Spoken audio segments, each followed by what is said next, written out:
Ce prix est une très belle reconnaissance pour Interface et certainement l'une des meilleures qui soit. En effet, être reconnu par les acteurs avec lesquels on travaille au quotidien est vraiment très intéressant pour nous.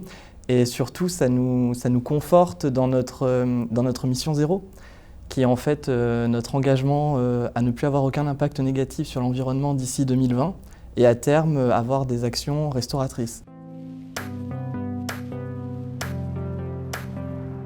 Interface a lancé cette année Microsfera.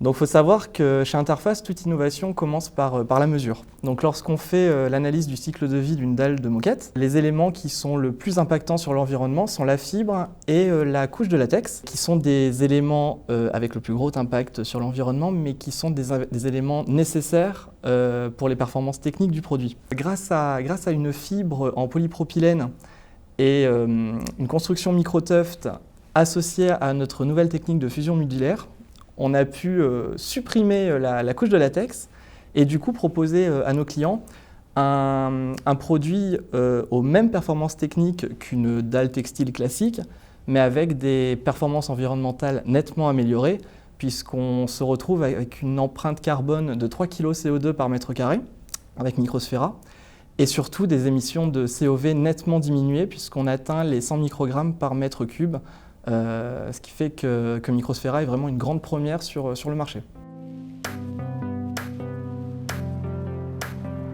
Le design est vraiment l'un des piliers fondamentaux d'Interface, au même titre que le développement durable ou l'innovation. Il faut savoir que pour nous, le design se veut esthétique, mais également porteur de solutions pour l'environnement. Ainsi, toute notre recherche produit est à la fois orienté par notre démarche Mission Zéro, mais également inspiré par cette démarche. Donc orienté, puisque nous allons chercher à développer de nouvelles alternatives à nos matières premières qui sont principalement issues de la pétrochimie. Donc comme par exemple la fibre, en intégrant de la fibre recyclée ou de la fibre biosourcée, ou encore en inventant de nouvelles constructions, mais également sur la sous-couche ou sur le latex, comme sur Microsfera. On est également inspiré par cette démarche, puisque si l'on veut avoir une action en totale harmonie avec la nature, la planète et les hommes, on se doit d'être inspiré par la nature. Et c'est là qu'entre en jeu le design biomimétique, donc c'est-à-dire imiter la nature dans le design et le développement de nos produits. En gros, la nature fait ce qu'il y a de mieux. Donc un sol dans la nature est idéal, il n'y a pas de déchets, il est esthétique, il n'y a pas de colle. Donc pourquoi pas s'inspirer de la nature et le refaire dans nos produits?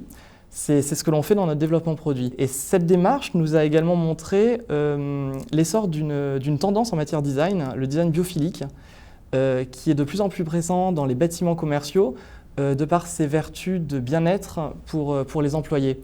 Et donc pour en savoir plus, du coup, je vous invite à découvrir la plateforme de discussion Human Spaces, qui est une plateforme totalement dédiée à cette nouvelle tendance, dans laquelle les architectes pourront partager et trouver toutes ces dernières tendances biophiliques.